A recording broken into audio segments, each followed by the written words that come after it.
I'm sure a lot of you guys remember the old ceremonial hunting tradition of eating the heart out of the first animal you kill. Meat from those organs are among the most nutrient-rich foods on the planet.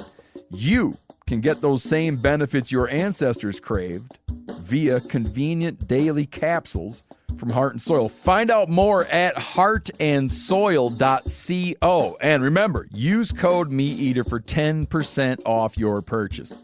There's nothing like snook hook sets at dawn or catching a tarpon in the moonlight. Find your next fishing trip made easy on fishingbooker.com and experience the magic of the Sunshine State or any other destination on your fishing bucket list. Book a blue water adventure in search of sailfish or go snapper fishing with the kids. With over 6,000 captains and trips to choose from, planning your next one just got a whole lot easier. Download the Fishing Booker app on the Google Play or App Store or visit them online at fishingbooker.com to book your trip today.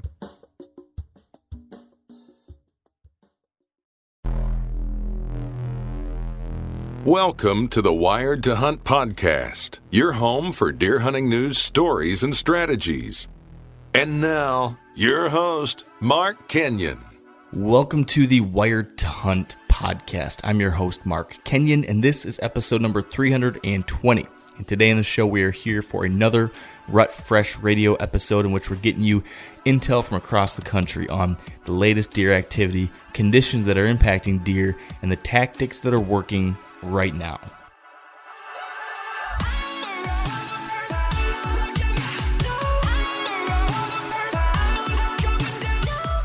All right, welcome to another episode of the Wired to Hunt podcast, brought to you by Onyx.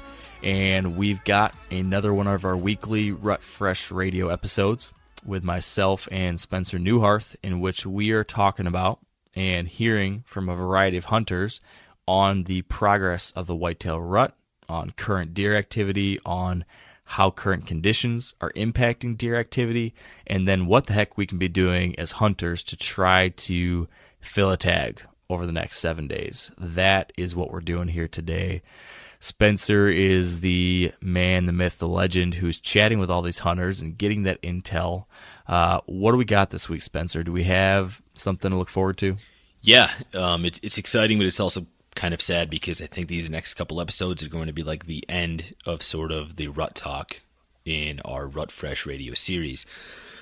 We're now at the end of November. We're coming up on Thanksgiving, and once you get beyond that, like those first 5 to 10 days of November, you still get that second burst of like secondary rut, and then that's kind of it if you are a deer hunter. And Mark, you actually had some success last year hunting that secondary rut, right? Yeah, and it's something that, I'd heard about a lot over the previous years. I'd heard people talk about the fact that, yes, you can get this quote-unquote second rut, but I'd never seen it. Basically, the gist of what happens is that typically there'll be, in a healthy deer population, where you have fawns that are healthy, well-fed, and on track with their maturity, you'll get some fawns that reach sexual maturity by about 1 month after the rest of the deer come into heat. So if, let's say, the peak of rutting activity for a lot of folks across the Midwest is, you're seeing that activity in early November, give or take, well, then about a month later, you might get some of these healthy fawns, female fawns, coming into estrus early December. And that doesn't happen a ton. It doesn't happen nearly as consistently as you'll see, obviously, in November. But it is something that people do see on occasion, and that if you are keeping an eye out for it, you can take advantage of it. So that's what happened for me last year. I wasn't counting on anything like this to happen, but I was hunting that big buck Frank. You probably remember that 10-pointer I was hunting in Michigan. And I was hoping he'd made it through gun season, so I was frequently glassing this property from this hillside. I've got this great view of things that I'm always using.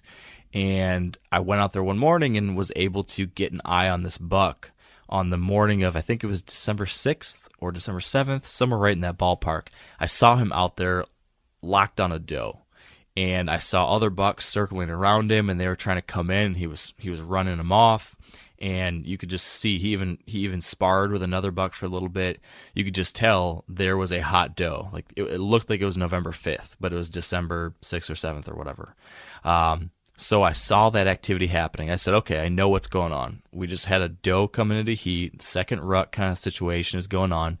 I'm going to play this exactly as if it was November 7th. So I watched that buck follow that doe, watched the exact route he took, watched to see which bedding area they went into. And then I went and that afternoon made a move to get right back in between that route I saw them take, because there's no guarantees, but lots of times when you've got a buck locked on a doe, that doe is going to, A, they're going to stay in a relatively small area, and B, they're going to follow usually a similar circuit. That doe is going to go from the little bedding area to a little food source to a little bedding area, and that buck's going to want to keep her close and keep her from going to a lot of places. So I thought, hey, there's about as good a chance as any that they're going to come back out to this little green field. And I got set up in a blind. I had it right along that route. And kind of swung for the fences. It was a wind direction that I would normally never hunt this spot, but I kind of knew this is a special opportunity.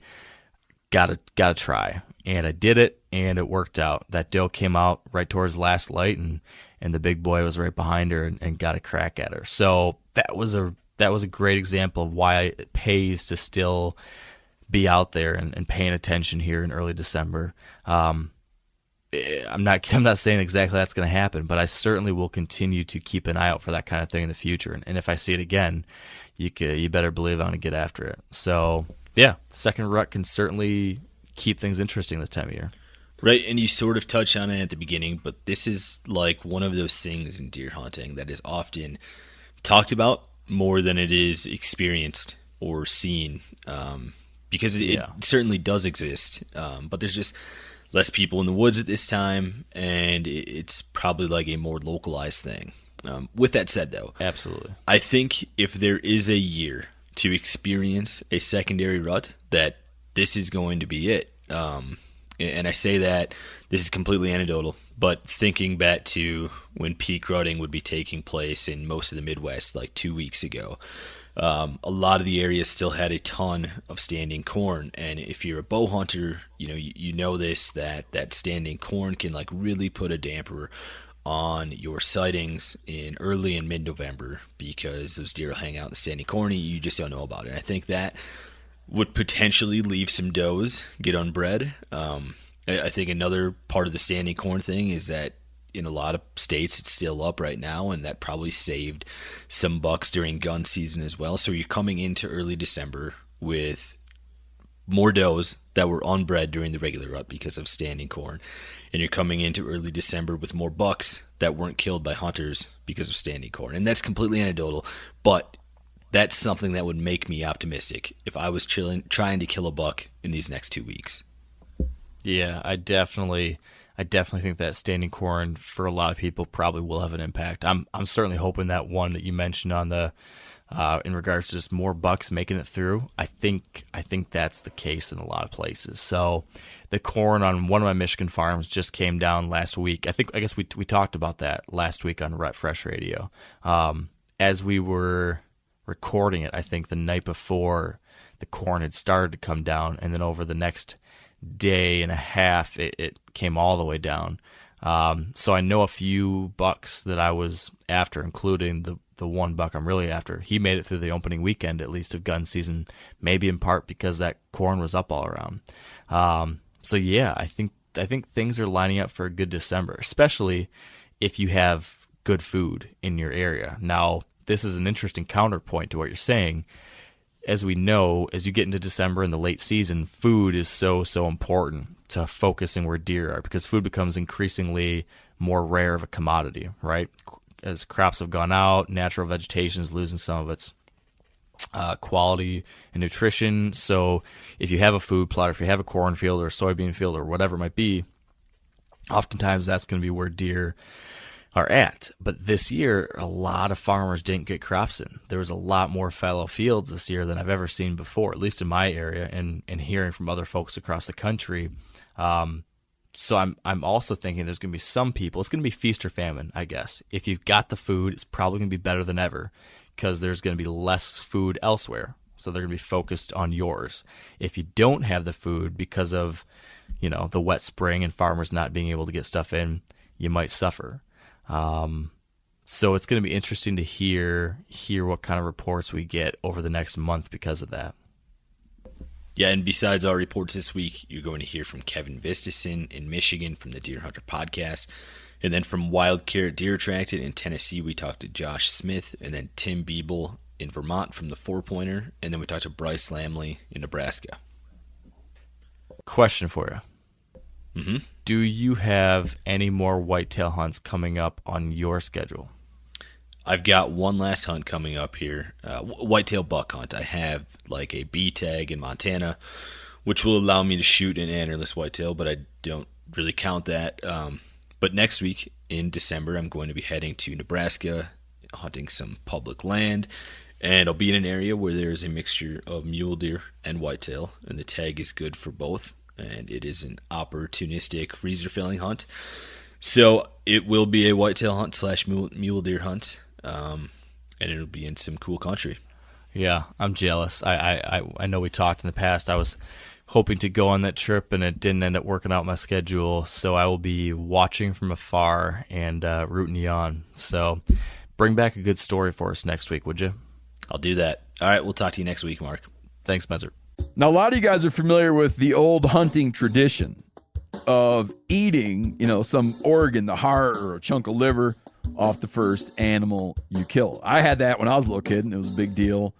Organ meats were always prized by frontier people who knew the importance of getting a lot of different minerals and nutrients. And as often is the case, those guys were onto something, because organs are among the most nutrient-rich foods on the planet. And you can get the same benefits your ancestors craved via convenient daily capsules from Heart and Soil, made exclusively from regeneratively raised, grass-fed, and finished cattle. Heart and Soil's unique freeze-drying process means all those important nutrients are trapped in, ensuring you experience every one of the benefits of nature's superfood in a clean, convenient, taste-free capsule. Find out more at heartandsoil.co. And make sure to use code MeatEater for 10% off your purchase. That's heartandsoil.co. Use the code MeatEater. You ever get that feeling you're stuck inside staring at screens and a primal urge kicks in? You crave wide open spaces, fresh air, the chance to connect with the land? Well, maybe it's time to find your own piece of the wild. But searching for property can be a maze. That's where Land.com comes in. They got millions of listings across the country, from mountain ranches to hidden fishing holes. Their search tools are like a seasoned guide helping you narrow down what you want. Land.com isn't just about buying and selling. It's about finding a place to hunt, fish, explore, or simply sit by a campfire and listen to the crickets. So head over to Land.com today to turn one day into today, because trust me, there's nothing quite like the feeling of standing on your own piece of earth. All right, and joining us on the line first is Kevin Vistisen in Michigan from the Deer Hunter podcast. Now, Kevin, in Michigan, what would you say the buck activity has been lately on a scale of 1 to 10? 1 to 10, I'm going to go right down the middle and say 5, but I'm also going to add to that even though I'm saying 5, your chances for killing a good deer, specifically an older age class buck, I would say are about as high as they would be all year. I'm going to go 9 or 10. I love the late part of November into early December. Expand on that a little bit for me. Why do you prefer this time of year to find a mature buck? I think part of it, pressure dictates most things that whitetails do here in the state of Michigan. Our gun opener being on November 15th, these deer that have made it through a couple gun seasons figure out real quick that what's going on, and they get pinned down real hard.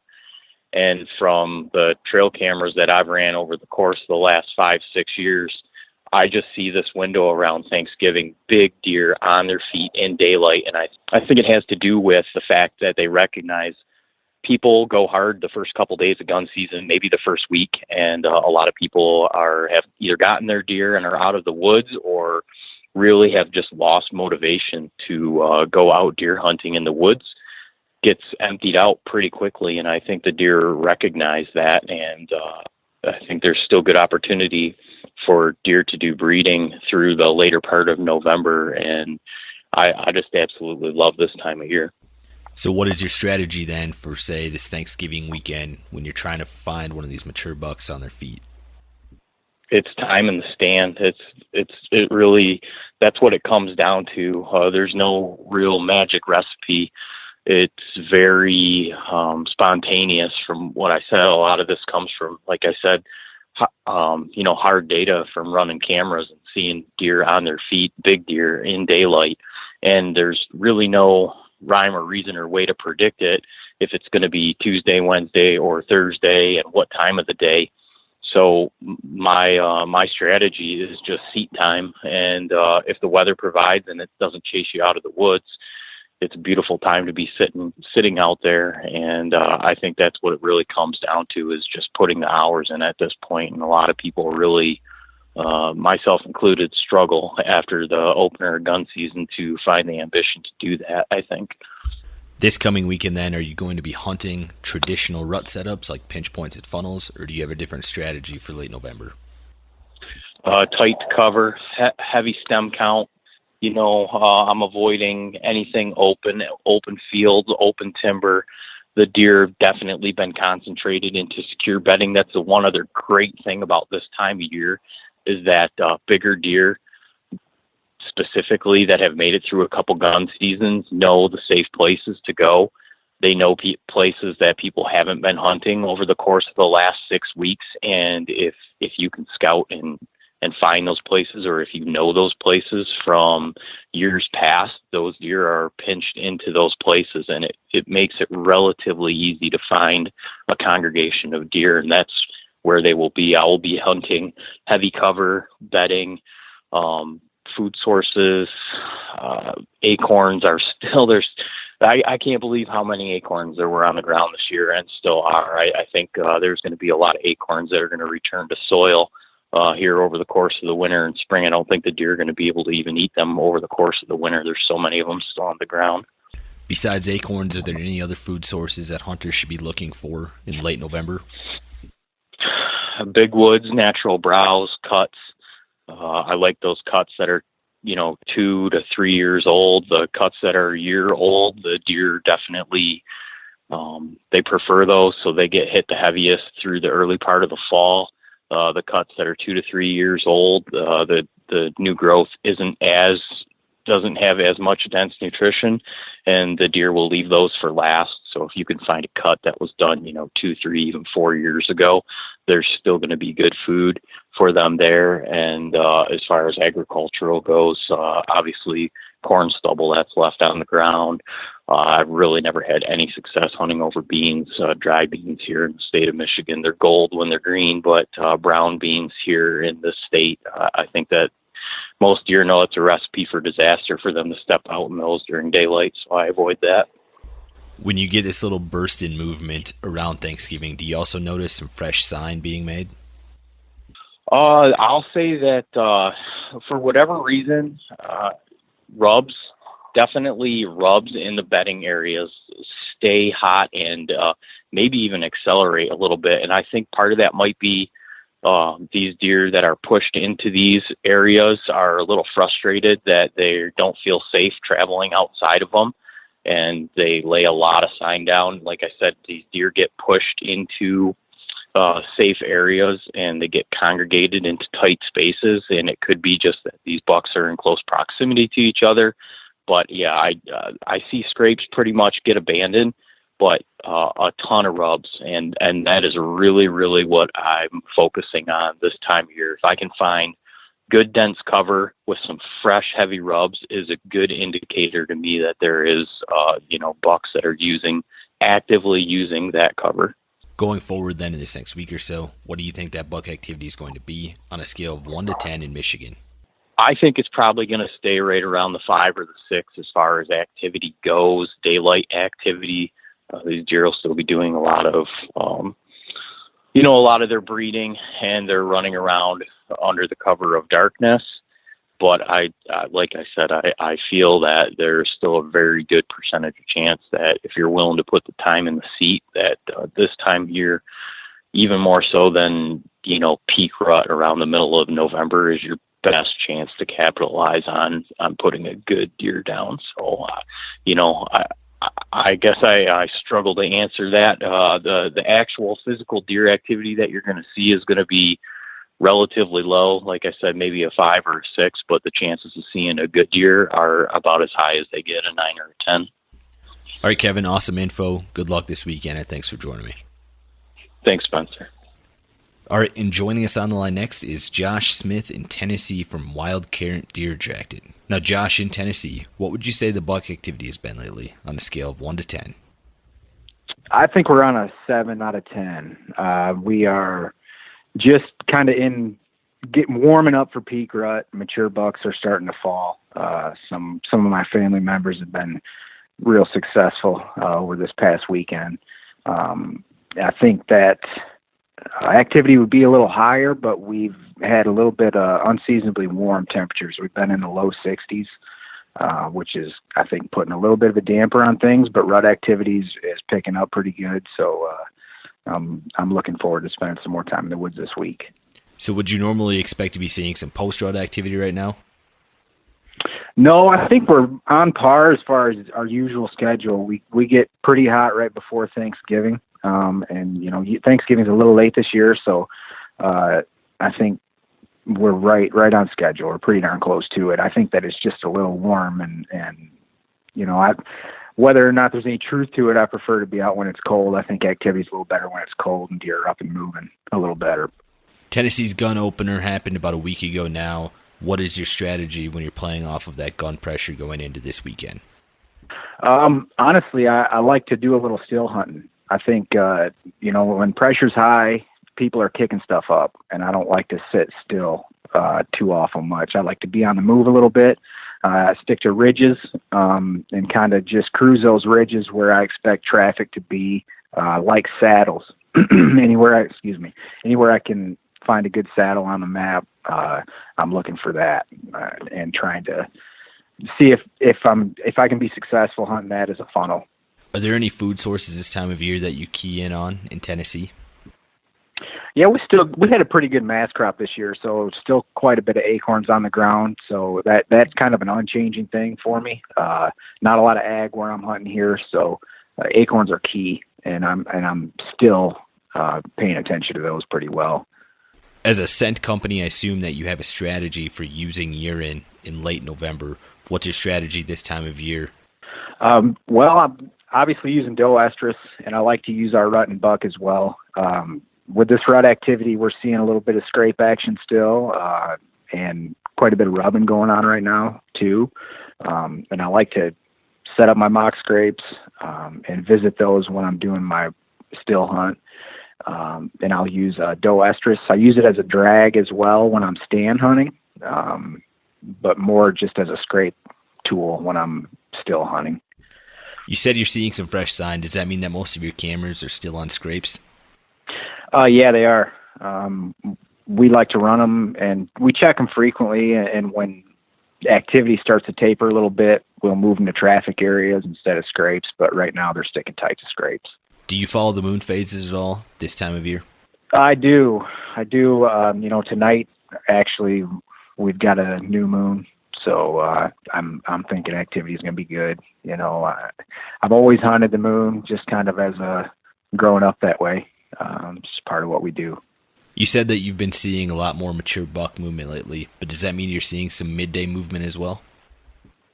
Yeah, quite a bit of midday movement. Some of the nicer bucks that I've seen being taken lately have been in the middle of the day. They're up cruising for does or chasing does. Time isn't really a factor when it comes to that. When the rut's starting to peak, it's best to be out there as long as you can. Going forward then in this next week or so, what do you think that buck activity is going to be on a scale of 1 to 10 in Tennessee? I think it's probably going to stick to 7 or 8. I think that the rut will probably slow down a little bit, but I think we have a cold front coming in. Temperatures are going to drop from 60s to 40s, so I'm looking forward to that, and I think activity will stay steady. We'll have quite a bit of movement, and I'm looking forward to being in the woods. All right, Josh, I like your optimism. Good luck this weekend, and thanks for joining me. I appreciate it, Spencer. Thank you. All right, and joining us on the line next is Tim Biebel in Vermont from the Four Pointer. Now, Tim, in Vermont, what would you say the buck activity has been lately on a scale of 1 to 10?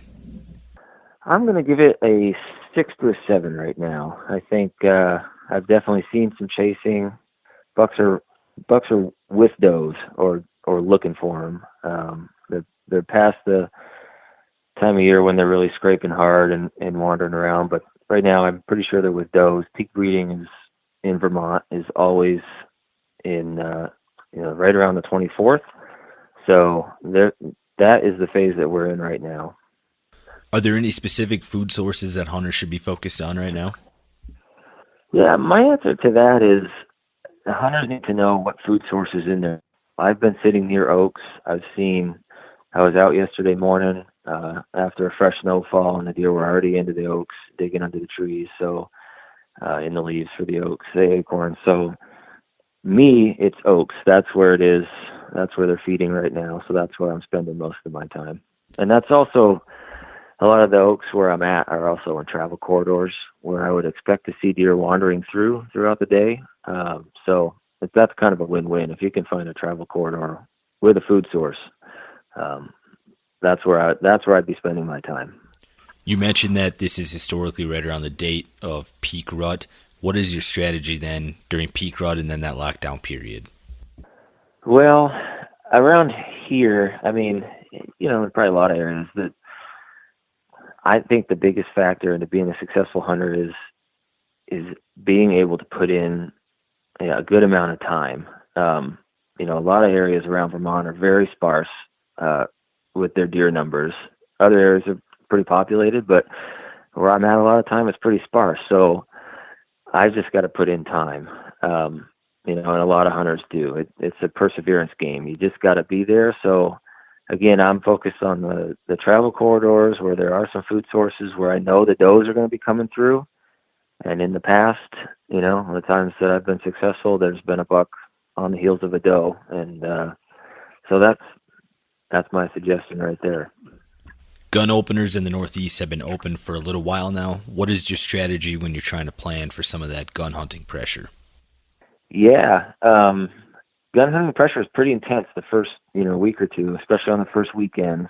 Then midweek, it pretty much dies down, and then we'll have a little bit more intense pressure here around Thanksgiving. And then Vermont's the gun season ends actually right after Thanksgiving. So anytime there's pressure in the area, if I'm hunting a smaller woodlot and I know there's pressure, I just try to get into position ahead of the guy that's coming in later, and I try to stay there as long as I can, because those guys they're going to get antsy around 8:30, 9 o'clock and go for a walk. And if you can put yourself in a position where, again, a place where deer are going to travel or they're going to try to escape to get away from pressure, it's a perfect spot to set up and ambush a deer that's trying to get away. When we get a fresh snow this time of year in like that first week of December, does that change anything for you in New Hampshire and Vermont? No, other than, if I have a chance, I'm gonna make a quick loop, a hike, and just see if where the deer are spending their time has changed or relocated a little bit. A lot of areas, they're thick, so 100 yards can make all the difference, and they'll bounce around from oaks to oaks. So if there's a fresh snowfall, I usually take a half hour or something and do a quick loop and just see where the fresh sign is and relocate to those areas if I need to. Going forward then in this next week or so, what do you think that buck activity is going to be on a scale of 1 to 10 in Vermont? I think it's going to lower down a little bit. I'm going to go down to 4 or 5. It's still a good chance. Like I said, peak breeding, we're just barely past it. So there's still going to be some bucks out there looking for some does. So it's not like it's just going to shut right off, but we are going to tail down here. And then when we get into, Vermont does have, a late muzzleloader season that starts in 2 weeks from now, more or less. I've had good luck in that late season with muzzleloaders where the buck activity has picked up. They've gotten more responsive to calling again. And I've even seen them, out cruising looking for does late. About that time, it just starts to come back around. You see a little bit of that, what you would see in like late October, early November. It does come back around again in early December, but just not quite as intense. So Yeah, I mean, it's going to die down here, but it's going to pick back up slightly before it all comes to an end eventually. All right, Tim. Well, good luck with what's left of your fall. Thanks for joining me. All right. Yeah, thanks, Spencer. Appreciate it. All right, and joining us on the line next in Nebraska is Bryce Lambley. Now, Bryce, in Nebraska, what would you say the buck activity has been lately on a scale of 1 to 10? Well, for most of the guys I talk to and my own personal experiences, it's been about a 6 for the last week and a half or so. So what phase of the rut would you say that most of Nebraska is in right now? I would say that we're in lockdown, and that term gets overused a lot, I think, when people aren't seeing deer, but I haven't seen many bucks at all trolling, and just walk through the timber looking for other does. Those seem also non-existent as well, or else very skittish. It just seems to me like the bucks are off in other locales, and there's a little bit of feast or famine, which always goes along with this time of year. And I think, at least for me and most of my buddies, this year it's been kind of a famine the last week or two. So when you say that we're in lockdown, what is your strategy then to get a buck during lockdown? Well, I had to miss out on a day like that just a couple of days ago. We had a rain in the evening, and the next day it was windy, and boy, that makes it perfect, in my opinion, to try something off the wall. And that might be to go to some cover that you might normally think is better pheasant cover, perhaps. Weedy areas that are way away from the main areas that the deer bed in, perhaps. I hunt along the Platte River Valley, and so most of my hunting is either in the bluff or right on the river bottom in the heavier timber, and that's where the deer usually bed. But I do think during the rut that those bucks will try to pin down those does far away from the normal areas where they run into other deer, so they have less competition. And those places are really off the wall locations that don't jump out at you right away. And I'm still learning. I'm kind of on a couple new properties now that I've been spending time, because I know there's some bucks there, and I'm still trying to learn where those spots are. They're hard to find. I think they also sometimes mean maybe giving up a hunt or two to try to glass from long range to find out what they're doing and where they're doing it.